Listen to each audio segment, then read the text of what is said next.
Hey guys, Sandy here. Welcome back to the channel and welcome back to a couple things. 30 Days of Sketches hosted by Christy of Christy's Beautiful Life, and also Stitches and Stencils, which is a series that MK, Janet, and I do together. So my stencil is actually already done.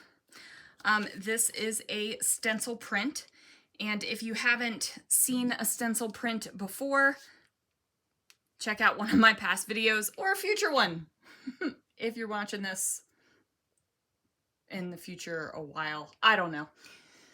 Anyway, stencil printing is something I do. Also, this is today's double page sketch by Rebecca Lockhart. I am actually just going to be doing the right-hand side of the sketch, so let's see what I can do. All right, guys, and I say all of that stuff about the stencil print, and guess who doesn't even use the stencil print in this layout? So it turns out that the colorful paper I wanted to use, which was this one right here, was the stencil print was a little bit pale for it, right?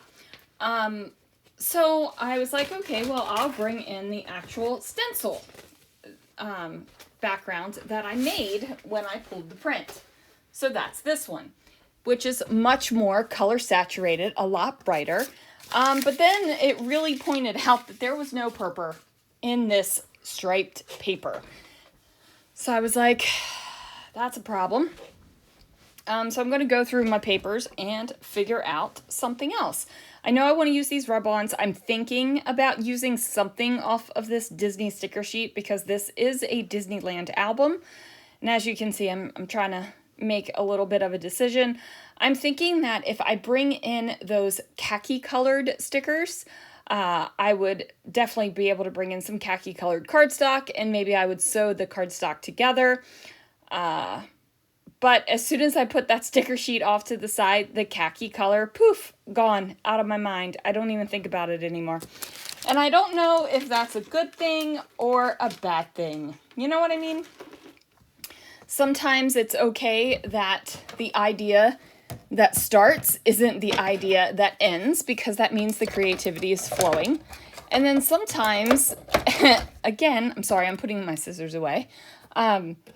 Sometimes the creativity flows so much that you're kind of sad that you didn't get to do the other idea that you had. In this case, I'm not really sad about it.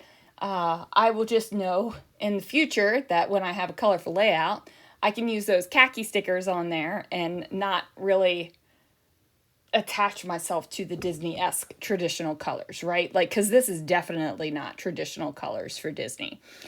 So I'm going to get these bad boys layered together. I'm going to use my grid mat because I am using partial sheets of 12 by 12s. And then look at me go. I use up another roll of washi tape. So it is time to grab a different one to finish taping off this seam in the back. So now I am stupid happy with this. I love the colors together. It is making my heart sing. It's going with my Ursula ears and my purple hair. Like, I'm just feeling this, you guys, right? And then I'm like, yeah, but this doesn't feel right. I need to switch it. I need to put the Let's Get Dottie stenciled area on the left-hand side of the page because to me, it just feels better that way. So I'm going to go ahead and do that. And now that I've made that decision, I can start my sewing. Now, I'm not going to make you watch everything that I sew on this page. That would be pretty terrible and a travesty. But I am using this sewing machine, and I like it because it has stitch settings, and I can make these really awesome zigzag stitches. As you can see, I sewed around the edge of the stenciled paper, and I thought that that was great. And then I was like, ooh, I want to stitch on these stripes. And I was like, wouldn't it be cool if I zigzagged on these stripes? Let me try that. So that is what I did. And I just go through every single one of these stripes and do this zigzag stitch. And as you can see, my thread fell down off of the little thread holder, and I didn't even notice it until I was putting the sewing machine away. So, whoops. Now I also have thread edges. I did trim them down, but I'm not a person that really worries about thread edges until I do. Do you know what I mean? Like, most of the time it doesn't bother me. There might be a situation where I'm like, oh girl, gotta get rid of those thread edges. This really, you guys, is not one of them. So I'm just going to pop my photo down there, and I'm going to decorate a little bit. Not a whole heck of a lot, because I don't think that there needs to be a whole heck of a lot of decoration on this, because there's a lot going on in the background, right? I've got stenciled bits, I've got patterned paper, I've got torn edges, I've got all this texture, I've got the sewing, like I've got all these things going on in the background, and I just kind of want to like highlight the photo, which seems a little senseless to say when it's one photo on a layout. Like, obviously that photo is being highlighted, but you know how it is. Now, I will say the reason why I put the stenciled paper on the right-hand side originally was because in Rebecca's sketch, she had those florals all down on the right-hand side. And I thought that my stenciled bits would do a good representation of that. So there is that. Now I am going to put aside that rub-on because I went ahead and got it down here. My rub-on did go on pretty nicely. Now I'm going to add this word. It says Unforgettable Joy, so that's going to be the title of my layout. And now I just need a little bit of decoration here above the title. And I think to myself as I'm doing this, this is probably going to be all I do, right? Like, I'm going to do a little decoration here. I'm going to call it good. I'm going to love it because I already love the page. But then I'm not happy with what I come up with at first. Like, the vision is there in my mind, but the execution is not coming together for me. So I am going to go ahead and switch out the tag into a more colorful one. And then I get that done, and I'm just going to put that little ticket bit and the label right back on top of there, right? And I know that I'm going to put something to cover up that gap between the label and the photo. Like, I know that some sort of decorative bit is going to go there. I'm not exactly sure what yet, but something. And then I have this little frame that matches the same pattern that's on the tag.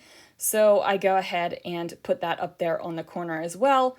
It doesn't add a whole heck of a lot, but there is a tiny little bit of interest. And then I bring in a blue label tag here, a little pop-up tag. Tabs, not tag. Tab, that's the word I'm looking for. And I decided to put that on as well because I think tabs are a perfect place to put a date, right?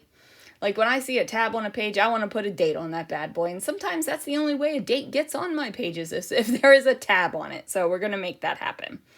I do go off into my stash for a hot minute after I tie this bow. Of course, I'm going to dollop a little bit of Nouveau Deluxe into the tag hole and get that bow on there because I can't have a naked tag hole. I just can't. So now I am going into the stash, and I have these Mickey head stickers, and there was a choice between the teal and the purple. The purple, you guys, was a little dark for what I had going on this layout, so I think I'll save that for another one, but the teal worked out really nice. I put the date up here, and then there you go. That is going to do it for this layout, you guys.